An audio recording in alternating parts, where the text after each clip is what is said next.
ओम शांति। आशिक बन उस माशूक को याद करना, यानी हाथ काड़े दिल यार्डे काम करते हुए भी उसकी लगन लगी रहे, तो यह कैसे संभव हो पाएगा कि हमेशा उस साजन की याद बनी रहे। तो कई सारी आत्माएं जो बाबा के ज्ञान में आई हैं, उन्होंने जब से ज्ञान लिया है तब भगवान के प्रेम में डूबने की बहुत कोशिशें करी हैं।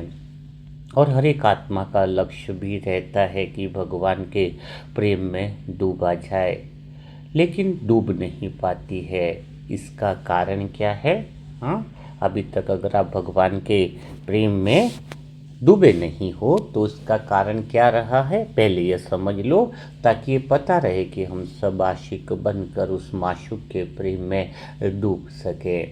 तो अगर खाली प्रेम बाबा से क्षणिक है, मन सिर्फ गाने सुन लिए या ऐसा कर लिया, तो संभव नहीं हो पाता है।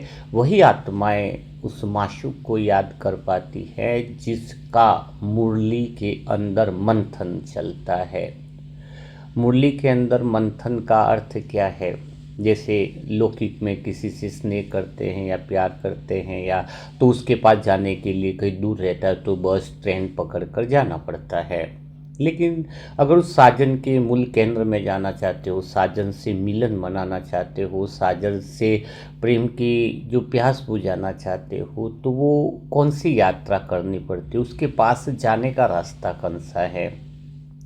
तो उसके पास हम कदम बाई कदम बढ़ सकते हैं मुरली मंथन के द्वारा।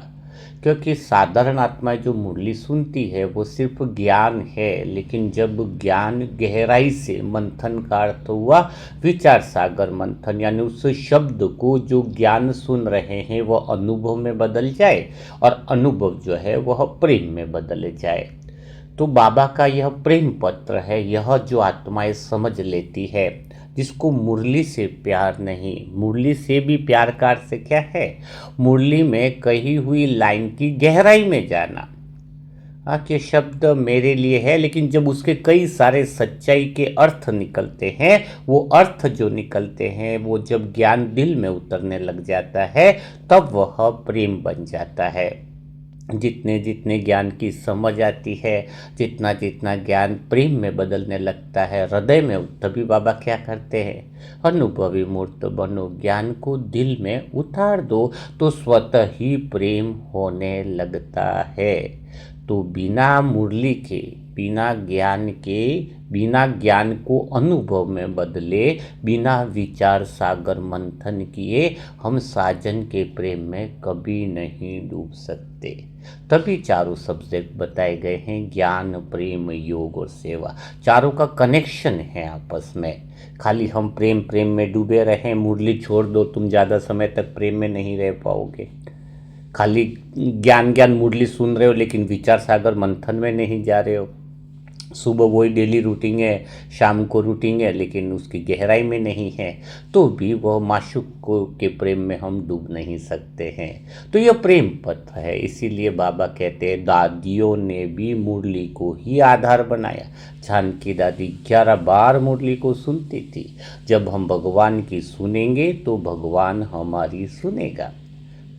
कोई कहता है कि मेरी भगवान सुनता नहीं है, और 3-4 बार मुरली मंथन सुन लो, हाँ, तुम भगवान की सुनोगे तो भगवान तुम्हारी सुनने लग जाएगा। तो अब मुरली मंथन करने का तरीका क्या है, वह तो आपको समझ में आ ही गया है। इतने दिनों से कर रहे हैं हम लोग, तो कोई पॉइंट लेकर के उसके अंदर डूबना, वही प्रेम में डूबना है। किसी पॉइंट की गहराई में जितना हम जाते जाते हैं, भगवान के निकट पहुँचते जाते हैं। जैसे उदाहरण के लिए अभी आज बाबा ने कहा कि एक माशूक से प्रेम करो, एक माशूक से प्रीत लगाओ। तो प्रीत कैसे लगेगी?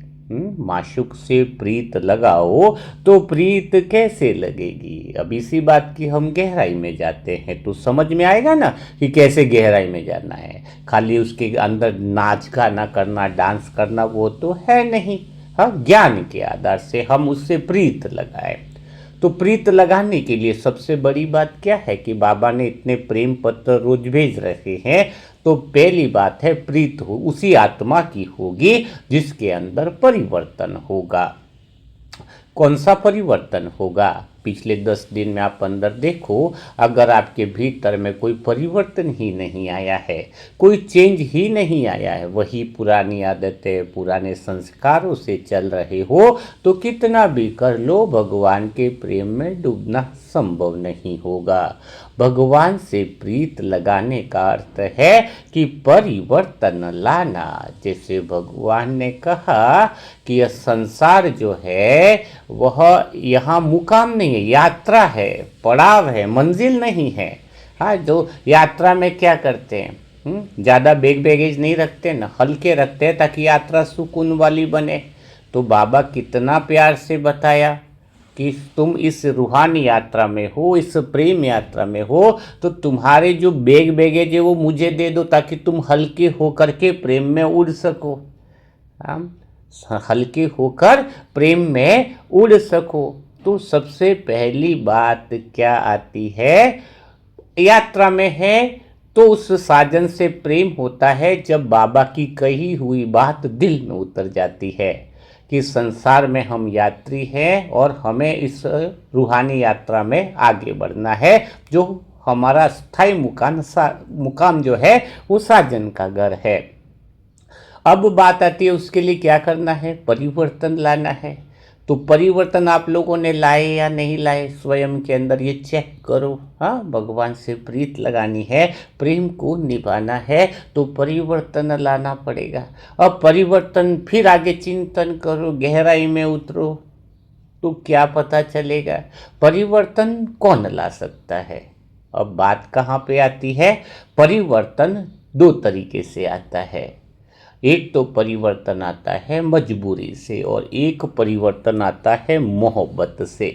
जैसे आत्मा को रस आने लगता है विचार सागर मंथन करते हुए कि मेरा तो वो साजन ही है, संसार जो बदल रहा है, यहाँ के रिश्ते वो जो हैं वो काम के नहीं है। जब अंदर से ये फीलिंग आने लगती है और वह परिवर्तन अगर मोहब्बत से आता है तो वो सदा के लिए आता है। और मजबूरी से कर रहे हैं, खाना बाबा की याद में खाना है, सभी लोग खा रहे, मैं नहीं खाऊंगा तो मेरी इज्जत चली जाएगी।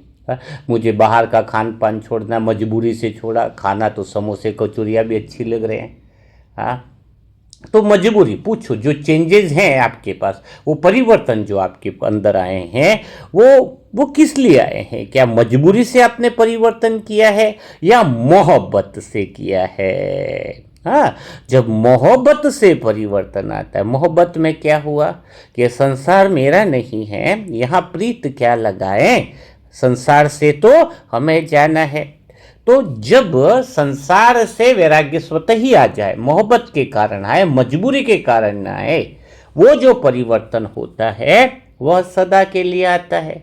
तो मुरली की हर लाइन जब अंदर गीत बजने लगे, हम परिवर्तन कहाँ से आए, मन जो है उसके अंदर ऐसा फिर उसका फीलिंग आता है। मोहब्बत से परिवर्तन का अर्थ से क्या है, मोहब्बत वाली आत्माएं कैसे परिवर्तन करती है, वो मैं आत्मा अपने अनुभव से बता, मैंने बाहर का छोड़ा नहीं था, शुरुआत में सब स्वतः ही छूट जाए, स्वतः ही चेंज हो जाए, इसको कहते हैं मोहब्बत से परिवर्तन। एक क्षण आता है जब आत्मा समझने लगती है कि संसार एक यात्रा है और यहाँ पर दिल नहीं लगाना है, तो वो साजन की तरफ खींचती जाती है, उसके मन में परमात्म रस बढ़ने लगता है, शुरुआत है।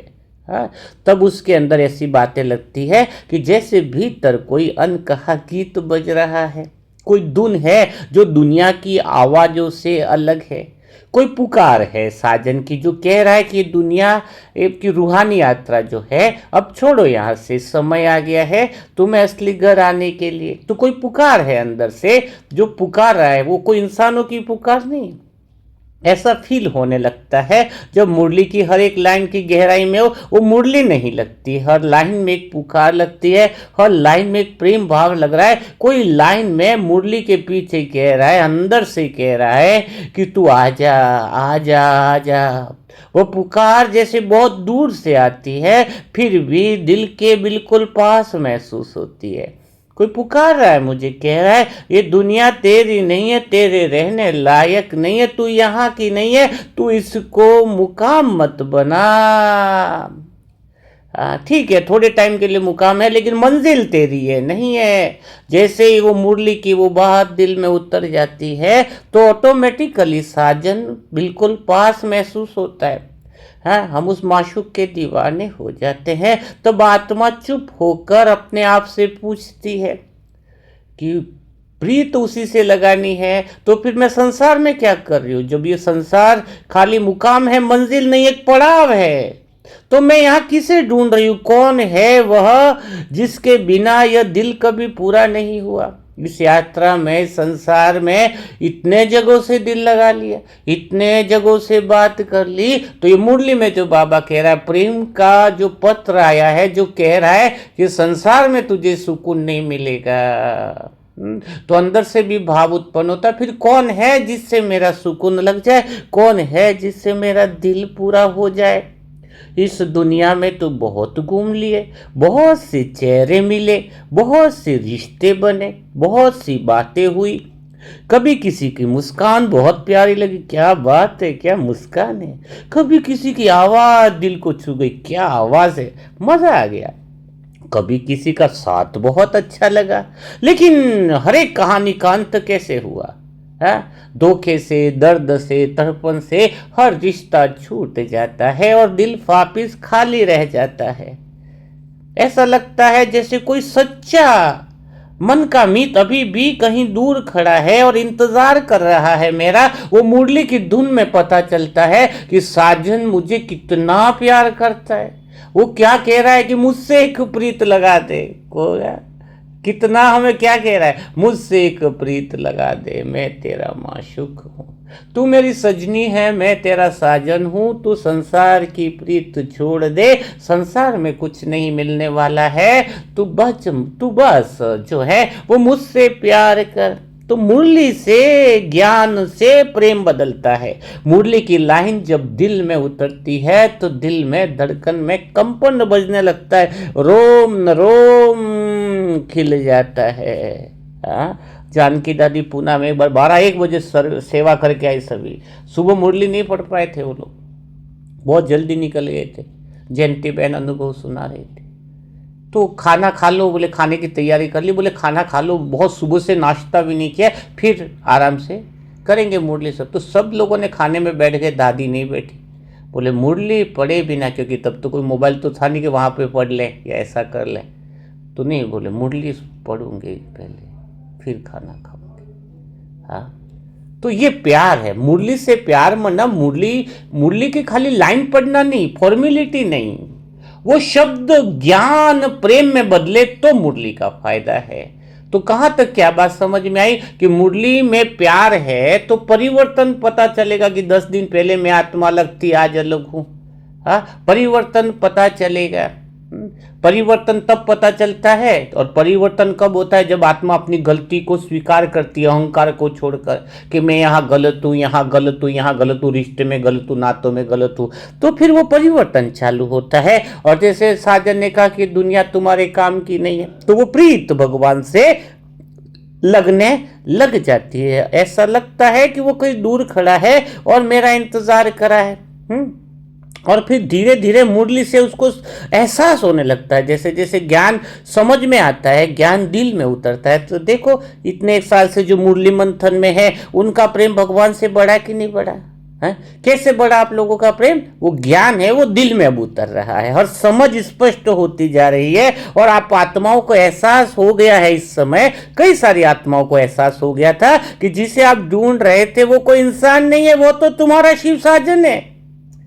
जैसे ही आत्मा को मुरली पढ़ते पढ़ते वो लाइन इसके दिल को छू जाती है, अंतर्मन को छू जाती है, धीरे धीरे होता है, क्षणिक में, 1 सेकंड में नहीं होता है, कोई कहता है पहले दिन से शिव साजन की दीवानी हो गई, कोई आत्मा तो गलत है, वो झूठ। ज़्यादा समय तक वो नशा रहने वाला भी नहीं है, क्योंकि ज्ञान नहीं समझा ना, ज्ञान से प्रेम नहीं आया।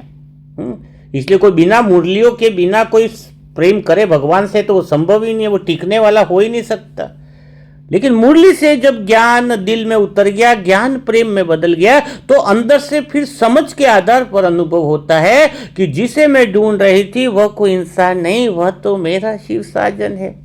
उस पल जैसे ऐसा लगता है कि जैसे दिल की सारी धड़कनें बदल जाती है, जैसे अंदर कोई दिया जल गया, कोई रोशनी जल जाती है, जैसे किसी ने बहुत धीरे से, बहुत प्रेम से अंदर से आत्मा का हाथ पकड़ लिया हो। जब ज्ञान प्रेम में बदल कर हृदय में उतर जाता है, सच्चे हृदय में उतर जाता है कि संसार में कोई पाने योग्य नहीं, मैं जिसे ढूंढ रही हूँ वो संसार में नहीं, वो मेरे भीतर है, वो मेरा शिव साजन है। जब मुरली से यह एहसास जगता है, पॉइंट की गहराई, ज्ञान की गहराई दिल में उतर जाती है, तब ऐसा लगता है जैसे आत्मा का हाथ पकड़ लिया हो। उस पल आत्मा को महसूस होता है कि मैं अकेली नहीं हूं, अब मेरा कोई है, और जो जन्मों से ही मेरा था और आगे भी हमेशा मेरा रहेगा। फिर दिल की हालत कुछ ऐसी हो जाती है कि संसार के सारे गीत भी बदल जाते हैं। हर गीत, हर शब्द शिव साजन के लिए ही गाया जाता है। अब तो बस हमें हमेशा, हाँ, अभी आंखों में भी अपने शिव साजन का संसार ही दिखाई देने लगता है। जब आंखें बंद करो तो परम धाम की वह मधुर शांति, आत्मा के मूल केंद्र की वह मधुर गीत, जहाँ मेरा साजन रहता है, बस वही दिखाई देने लगता है। योग में भी बैठो तो भी वो साइलेंस, कोई शब्द नहीं, कोई प्रार्थना नहीं, बस एक शांत मिलन। ऐसा लगता है अंदर की तरफ रूहानी यात्रा शुरू हो गई है, ज्ञान दिल में उतर गए हैं। मुरली की हर लाइन की धुन ऐसी बज रही है जैसे दो पुराने साथी बहुत समय बाद मिल रहे हो और बिना बोले सब कुछ समझ रहे हो। मैं कुछ ना कहूँ उसे, वो कुछ ना कहे मुझसे, फिर भी आंखों ही आंखों में कुछ ऐसी बात हो कि सब समझ में आ जाए। प्यार जिसका गहरा होता है वह इशारों से समझ जाता है। उसी शांति में आत्मा को लगता है जैसे कोई उसे बहुत प्रेम से देख रहा है और दिल के अंदर से एक ही आवाज उठती है, हे मेरे शिव साजन, अगर इस संसार में कोई सबसे प्यारा है तो वह आप हो। तब कहेंगे कि ज्ञान दिल में उतर गया है। तुमसा कोई प्यारा नहीं, तुमसा कोई प्यारा कोई मासूम नहीं है। हाँ, वो कहते हैं ना संसार में गीत बनाए, लेकिन दुनिया के चेहरे में कोई मासूम नहीं, सब खतरनाक हैं, राक्षस जैसे हैं दुनिया के चेहरों में। वो गीत एक्चुअल में भगवान के लिए। किसको कहोगे तुम दुनिया में कि तुमसा कोई प्यारा कोई मासूम नहीं है? मासूम के पीछे तो जल्लाद दिखते अभी कि अभी मौका मिल जाए तो काट डाले अपने को। हाँ, लेकिन वही है साजन जिसका, इसलिए उसके लिए गीत लगता है कि तुझसे तेरे जैसा कोई चेहरा मतलब मासूम नहीं है, तो उसका ही चेहरा वो हो सकता है जो बिना शर्त के हमसे प्रेम करता है। ऐसा लगता है जैसे कि वो प्रेम अंदर से जब जागता है ना, तो दुनिया का कोई आकर्षण फिर उस आत्मा को बांध नहीं सकता है। वो पहचानता है ज्ञान के आधार पर कि दुनिया के चेहरे जो है वो मुखौटा लिए हुए हैं, असली चेहरा नहीं है उनका प्रेम का। हा? अभी तो हमें जैसे सच्चा हीरा मिल गया है तो हम कांच के टुकड़ों से खेलना तो बंद कर देंगे। दुनिया का प्रेम तो कांच के टुकड़ों जैसा है जो चुभता ही रहता है, कभी इधर से कभी उधर से। लेकिन भगवान का प्रेम जब सच्चा हीरा है, ज्ञान से समझ आई, मुरली मंथन से समझ में आया। क्या समझ में आया? कि प्यार तो उसी का सच्चा है। तो मोहब्बत से जो परिवर्तन है, तुम्हें उससे प्यार हो जाए फिर त्याग करो। खाली ज्ञान के आधार पर अगर तुमने त्याग किया है, विकारों का त्याग, खाने का त्याग, या जो भी त्याग अभी चल रहा है तुम्हारा, वाइट कपड़े पहनो, कभी कलर नहीं पहनते, ये सारी जो भी चीजें चल रही है एनीवन, वो ज्ञान के आधार पर जो त्याग है वह त्याग ज्यादा समय नहीं, वो दबाव मन में डिप्रेशन पैदा करता है। कई लोग तो विकार में भी जबरदस्ती कि जाना ही नहीं है, मुझे काम भी करना है। कभी बोलेंगे मुझे बाहर का खाना नहीं है। वो जो बाहर का खाना नहीं बोलेंगे, जैसे बाहर का खाना नहीं है, खाना नहीं, फिर वो एक दिन पहाड़ जैसे टूट पड़ते। मेरे साथ शुरुआत में ऐसा ही था। मैं ज्ञान था, प्रेम नहीं था, तो बोला बाहर का खाना नहीं खाना। अब हमें तो वो कचौरी और समोसा मेरी तो फेवरेट थी। सुबह उठ के कचौरी और समोसा तो खाना था, वो अचानक बोला कि बाहर का खाना नहीं खाना, तो ज्ञान के आधार पर छोड़ दिया। छोड़ा तो छोड़ा, अभी कहीं बाहर भी खाए तो कोई इनको बीके भाई मिल जाए तो फिर टेंशन, वो देख जाए। और फिर एक आध दिन मौका मिला जब कोई नहीं देख रहा है तो 4-5 समोसे दबा दिए। वो तो कहने का अर्थ क्या है? कहने का अर्थ यही है ना, मेरा त्याग था ज्ञान के आधार पर ना। तो जब ज्ञान के आधार पर त्याग होता है तो वो 10 दिन तक का होगा, 1 महीने तक का होगा, फिर एक दिन मौका मिलेगा तो वो जबरदस्त उस पर टूट पड़ेगा। चाहे वो विकार की बात हो, चाहे खान पान की हो, चाहे एनीवन हो।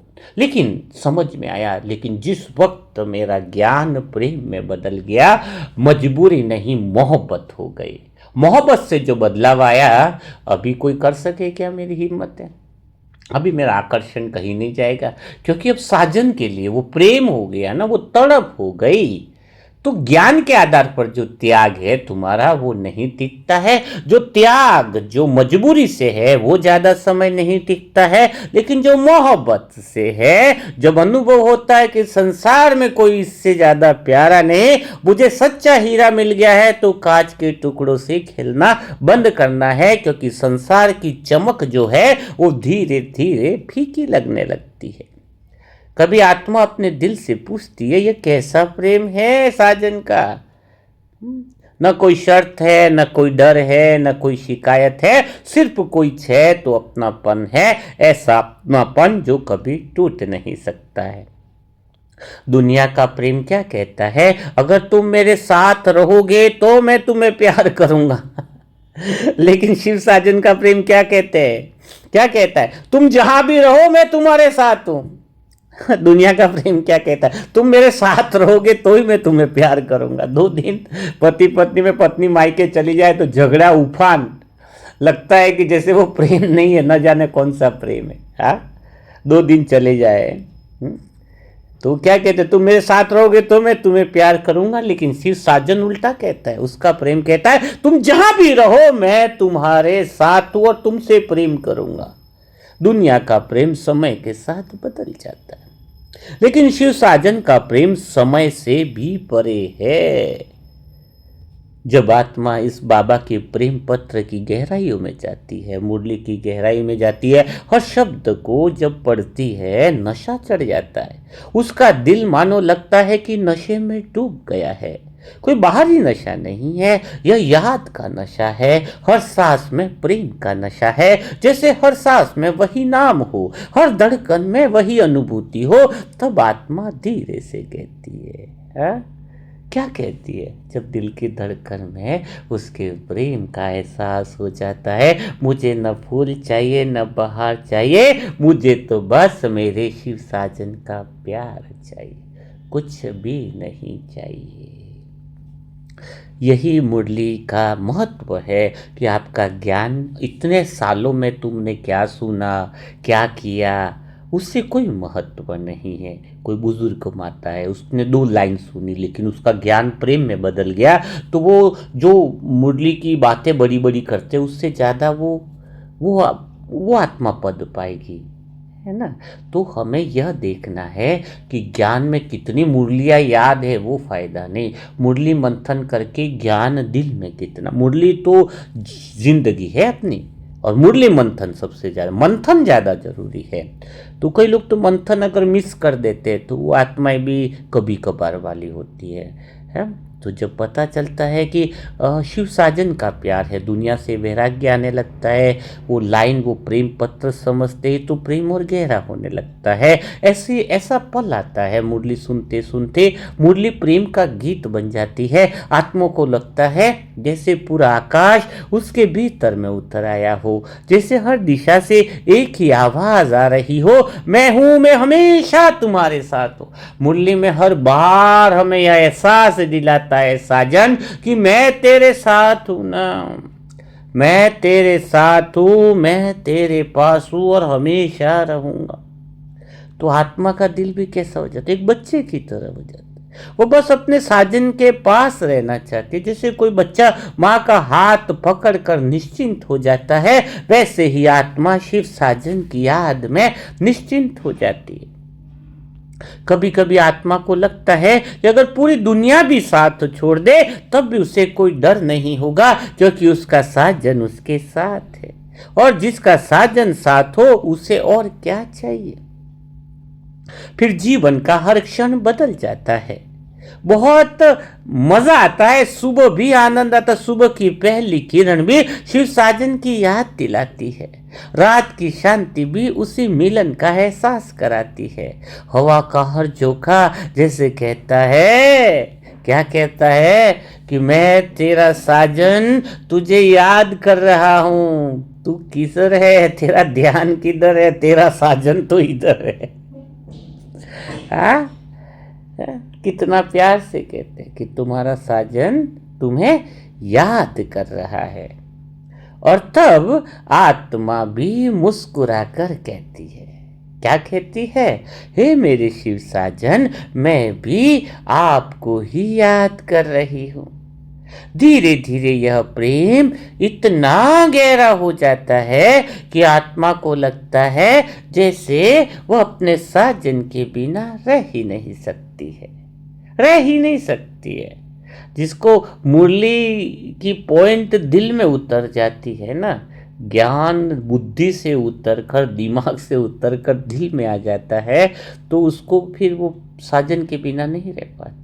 यह कोई कमजोरी नहीं होती है, सबसे बड़ा सौभाग्य होता है। क्योंकि जब आत्मा परमात्मा के प्रेम में डूबती है तो तब उसे वास्तव में असली शांति मिलती है। तब दिल के भीतर में एक मीठी पुकार उठती है।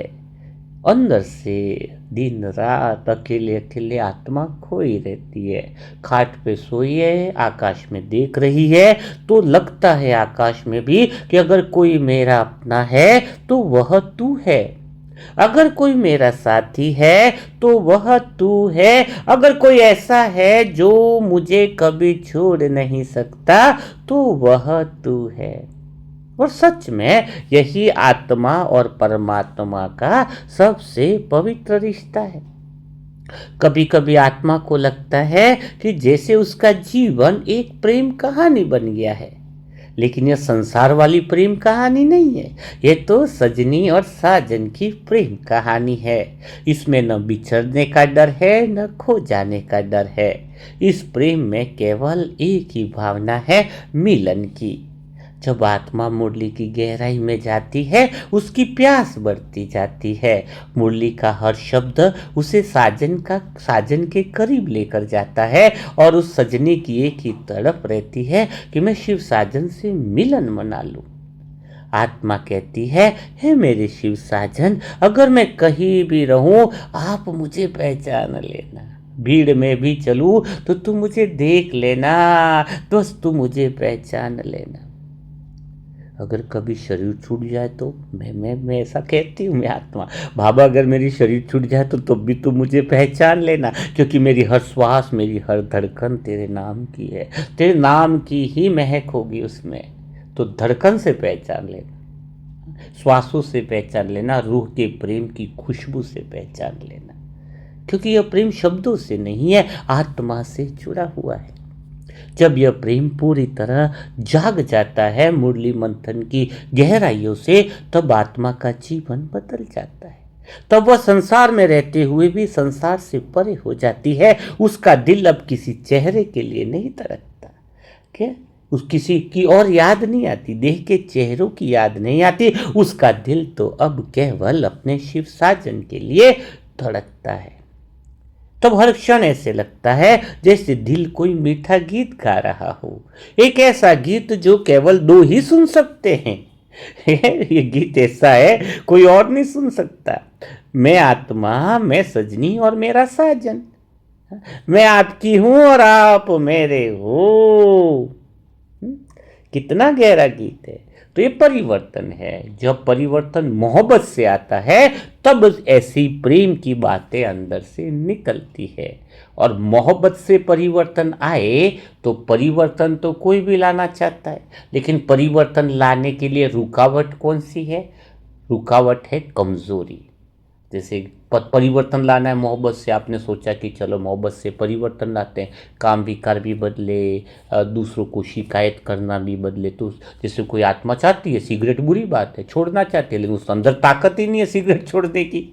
तो ज्ञान तुम्हें बताता है ये छोड़ना, वो छोड़ना, ऐसा ऐसा छोड़ना, लेकिन जब तुम छोड़ नहीं पाते हो तो तुम्हें गुस्सा आता है, तब पुरुषार्थ ढीला पड़ जाता है कि डेली फिर जैसे कोई व्यक्ति काम विकार छूटा नहीं और सुबह उठ करके मुरली में गया और मुरली में बाबा लाइन शुरुआत कर रहे, अगर तुम पवित्र न रहे तो बहुत जीवन जन्म जन्मांतर की सजाएं खानी पड़ेगी।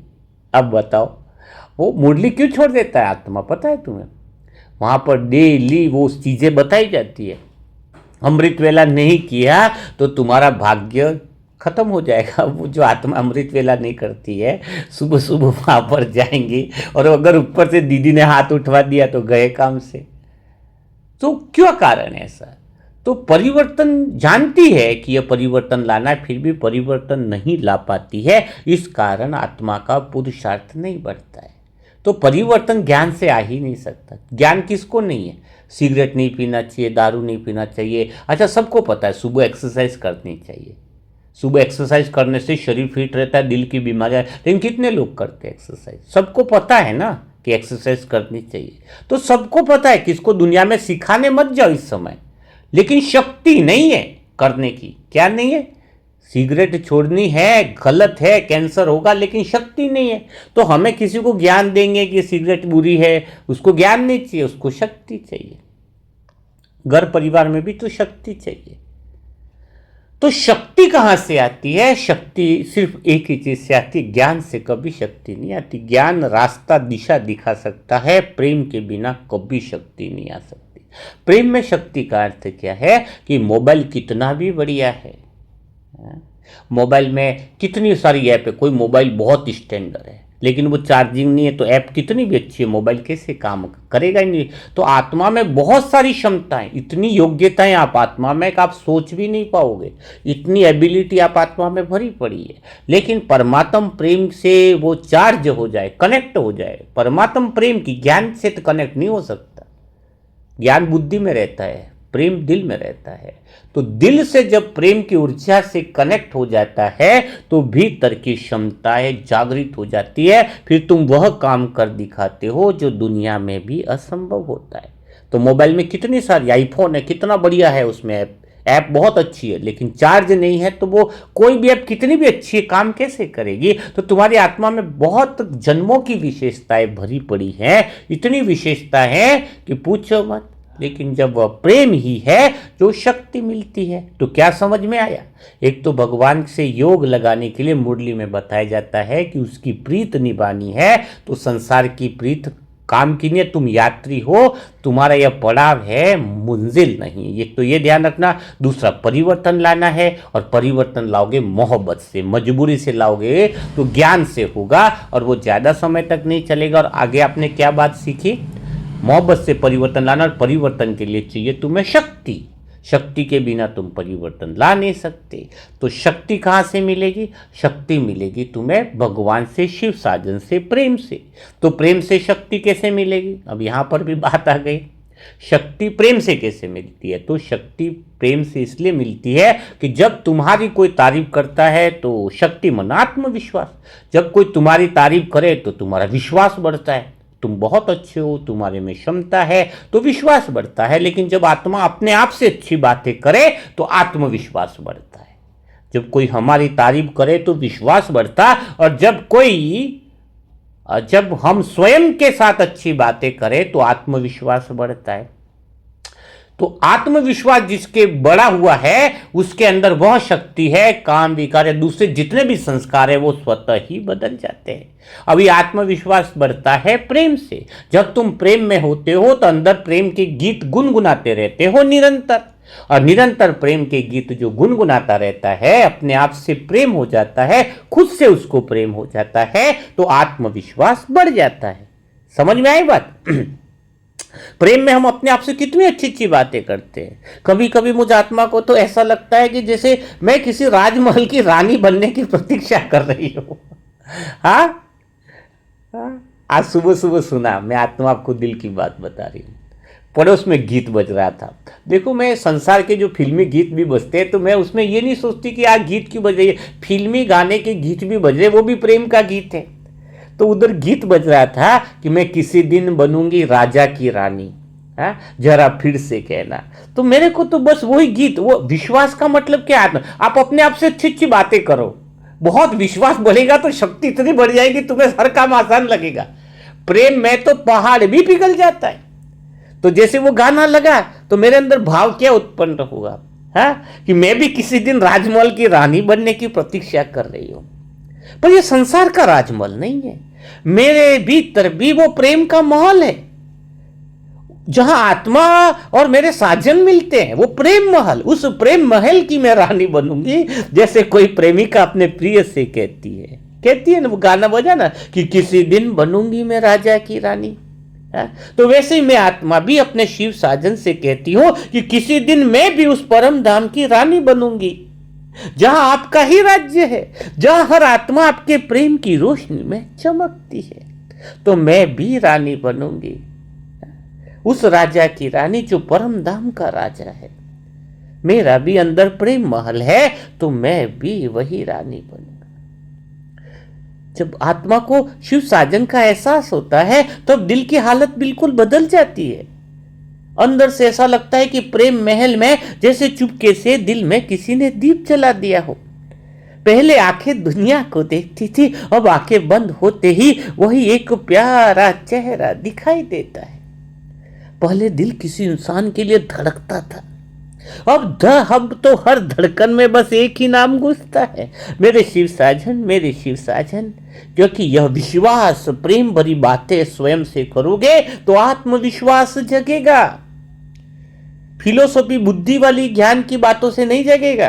प्रेम होगा, ज्ञान की बातें काम आएगी, लेकिन ज्ञान की बातें रास्ता दिखाएगी। प्रेम ही है जो शक्ति देगा। फिर आत्मा दिल से कहती है कि अगर इस संसार में कोई सबसे प्यारा है तो कौन है? वह बस तू है। अगर कोई ऐसा है जिसे देखकर दिल शांत हो जाए तो वह तू है।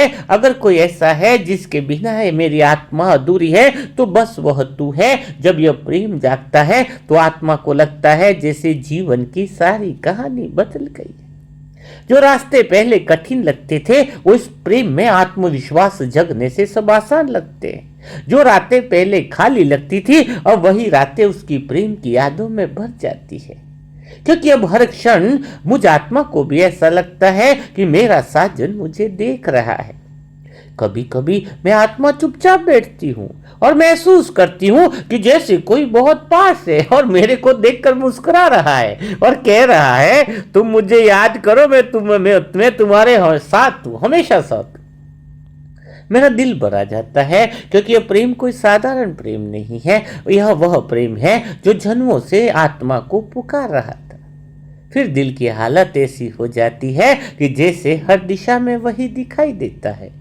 हवा चले तो लगे जैसे उसका संदेश है, रात को शाम को चांद निकले तो लगे जैसे उसकी मुस्कान है। अब आत्मा में आत्मा योग में बैठती हो तो ऐसा लगता है जैसे पूरा आकाश ही मेरे दिल में उतर गया हो। सच में अब तो मैं आत्मा निरंतर उस साजन से कहती हूँ। आज बाबा ने मुरली में कहा आशिक बनकर माशूक को याद करना। मैं तो कहती हूँ साजन तेरे बिना कुछ भी अच्छा नहीं लगता, हर तरफ बस तू ही दिखाई देता है। और सच में यही तो आत्मा और परमात्मा का प्रेम है। यह प्रेम किसी शब्द का मोहताज नहीं है, इसमें कोई वादा नहीं, कोई शर्त नहीं, बस एक गहरा अपनापन है। धीरे धीरे आत्मा को महसूस होने लगता है कि जैसे उसका जीवन किसी सुंदर बारात की तरह सज गया हो। हर क्षण एक नई चमक है, हर भावना में एक नई मिठास है, क्योंकि अब आत्मा को पता चल गया है कि उसका साजन उसे मिल गया है। तब आत्मा के दिल से तो बस एक ही है, मैं जहां भी रहूं तू मुझे पहचान ले।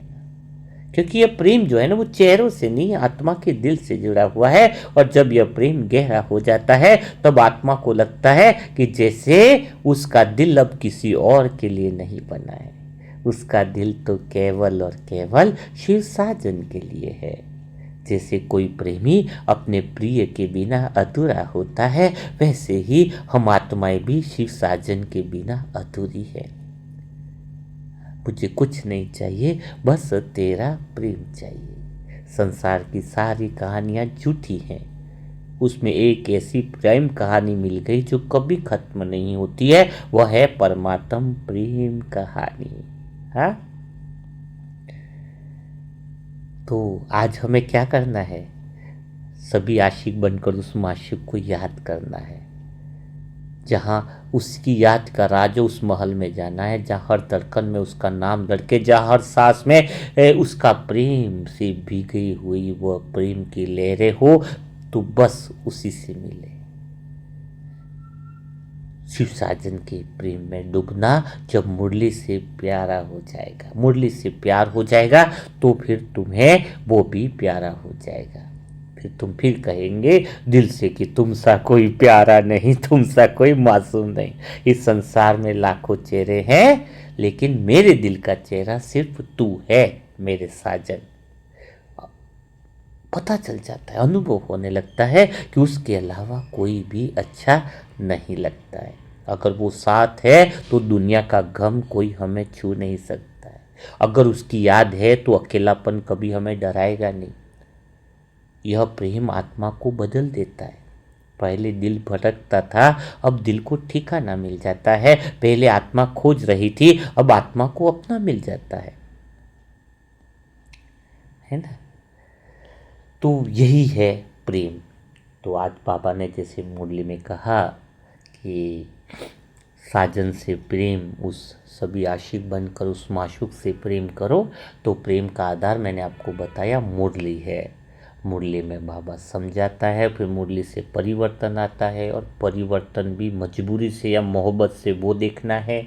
और मोहब्बत के लिए शक्ति चाहिए, विश्वास, शक्ति आएगी विश्वास से, विश्वास में भी आत्मविश्वास से, आत्मविश्वास आएगा स्वयं से बातें करने से, और स्वयं से अच्छी बातें तब कर पाएंगे जब स्वयं की आत्मा जो है भगवान के प्रेम में डूबी हुई हो। तो देखो ये पूरा सीक्वेंस बन गया अगर देखा जाए तो। हाँ, कि निरंतर, आज जैसे बाबा ने मुरली में कहा नाशिक का माशूक बनो, एक माशूक को, तो वो प्रीत कैसे लगे? तो मेरे को तो पूरा लाइन टू लाइन ये विचार सागर मंथन ही हो गया।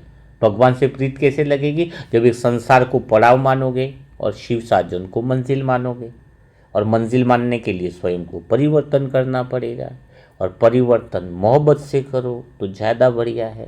और मोहब्बत से परिवर्तन तब होगा जब शक्ति चाहिए, शक्ति तब आएगी जब तुम्हारे अंदर आत्मविश्वास होगा, और आत्मविश्वास तब आएगा जब तुम्हारा भगवान से प्रेम होगा, और भगवान से प्रेम होगा तो तुम स्वयं से अच्छे से बातें करोगे, स्वयं से अच्छे से बातें करोगे तो आत्मविश्वास बढ़ेगा, और आत्मविश्वास बढ़ेगा तो चमत्कार होगा। लो, कितना सारा मुरली का मंथन निकल गया। एक कड़ी से एक कड़ी जुड़ी है। मुरली जो है वो गहराई है। फिर से निवेदन करूंगा आप सब आत्माओं से, मुरली के अलावा कोई भी वीडियो मत देखो, मत देखो। मुरली मंथन मुरली से ही जुड़ रही। देखो, अनाप शनाप बातें डाल देते तुम भटक जाओगे, कुछ फायदा नहीं होगा। देखो, जब से जो भी आत्माएं मुरली से जुड़ी हुई हैं, एक दिशा तुम्हारे अंदर मिल रही होगी। तुम्हें स्वतः ही अभी जो प्रेम हो रहा होगा ना तुम्हें साजन से, वो एक नेचुरल प्रेम है, एक स्वाभाविक प्रेम है, क्योंकि वो ज्ञान और समझ और स्पष्टता के आधार पर प्रेम है। तुम्हें समझ में आ रहा है प्रेम से ही आत्मा स्थिर रह सकती है। तुम्हें प्रेम से ही पता चलता है कि आत्मा का देखना अगर प्रेम से होगा तो क्या क्या हो जाएगा। तो अभी धीरे धीरे अभी जो आप आत्माओं में प्रेम आ रहा है ना, वो सदाकाल का आ रहा है, सदाकाल की धुन बज रही है। लेकिन यह प्रेम की धुन और ज्यादा बजाने चाहते हो तो देखो, संसार तो बम की धुन बजा रहा है। हाँ, सच कह रहा हूँ कि पहले से ही हमें तो अंदेशा हो गया था कि 2026 बड़ा विकट होने वाला है और आगे कुछ समय में आप घर से बाहर नहीं निकल पाओगे, ये बहुत सत्य है। भारत में सरकार नहीं बोलेगी कि गैस सिलेंडर में कुछ किल्लत है, नहीं तो भीड़ लग जाएगी अगर सरकार ये बोल दे कि किल्लत है तो, लेकिन वास्तव में है किल्लत। तो आप थोड़ा सा एडवांस रहिए, थोड़ा सा ध्यान रखिए और बाद में कुछ नहीं मिलेगा। तो इसलिए अभी कह रहा हूँ जितना पुण्य कमाना है लास्ट समय है। टू लेट का तो बोर्ड अभी लगने ही वाला है। जब टू लेट का बोर्ड लग जाएगा ना, जब तुम अपने पास करोड़ों रुपया लेकर आएंगे, लोग बोलेंगे ये हमारी सेवा में लगा दो। बाबा कहेगा पुण्य जमा नहीं होगा, लगाना है तो लगा दो। बाबा क्या बोलेगा? अब पुण्य नहीं जमा होगा क्योंकि टू लेट का बोर्ड है ना। तो टू लेट में अब बाबा कहेगा। तो इसलिए कह रहा हूँ कि अभी हमें यह लक्ष्य है, मेरे तो जीवन में श्वासोश्वास बन गया है कि जब भी जितना भी हो सफल करो और भगवान का यूँ नहीं कि कर्जा करके करो, वैसा करके करो, वैसा नहीं करना आपको। लेकिन अगर है तो क्या है कि जैसे कुछ आत्माओं के पास नहीं है बुकों का, तो हम उन तक व्यवस्था करा दें। सेंटर में 32 का कल 34-35 का हो गया है, 2-3 और बढ़ गए हैं। तो कम से कम हम 1000 सेंटरों में मनसा सेवा ग्रुप की आत्माएं लक्ष्य रख ले कि आप खुद अपने आप से पूछो कि मैं आत्मा कितने सेंटरों के लिए निमित्त बन सकती हूँ। अरे मुर्दे को भी 4 लोग मिल जाते हैं, हम तो जिंदा है 3 सेंटरों को तो पहुंचा ही सकते हैं। अगर आग हो प्रेम की तो क्या नहीं हो सकता। एक एक बुक वैल्यूबल है। तो हम वो ज्ञान का प्रकाश जिसमें प्रेम की बुक है। अच्छा ये बात भी बहुत जल्दी है, अभी ये 40 का सेट तैयार है। जितनी आत्माएं चाहे वो हार्ड कॉपी का बुकिंग करवा ले। 40 सेट का 2 दिन तक जितने भी सेट है वो बुकिंग चल रहे हैं।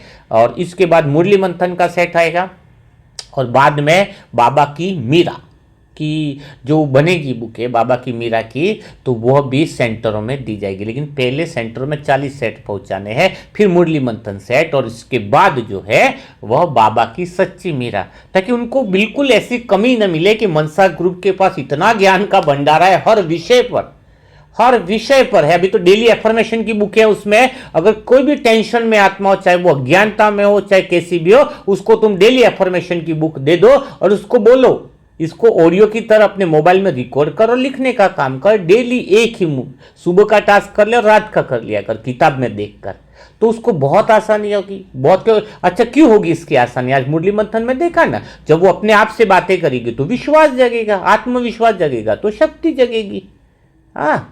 तो यह जो बड़ा परिवर्तन आएगा वो बहुत ही शक्तिशाली होगा, बहुत आनंद वाला होगा, बहुत मज़ेदार होगा। तो हार्ड कॉपी बुक करवाने के लिए मोबाइल नंबर है 7202921969। इस पर आप हार्ड बुक के लिए ऑर्डर करें। मैं तो कहता हूँ हर एक आत्मा के पास 40 बुक का सेट तो होना ही चाहिए, है ना। कुछ और हो न हो बुक का ऑर्डर ज़रूर करें। तो कल फिर हम मुलाकात करेंगे ऐसे ही दिल छू जाने वाले मुरली मंथन के साथ। लेकिन आज का मुरली मंथन कैसा लगा? क्योंकि आज बाबा ने कहा था आशिक बनकर माशूक को याद करना। तो क्या आपको समझ में आई मुरली के आधार से प्रेम में कैसे जाना है? तो जरूर कमेंट बॉक्स में लिखिए। तब तक के लिए सभी भाई बहनों को ओम शांति, ओम शांति, ओम शांति।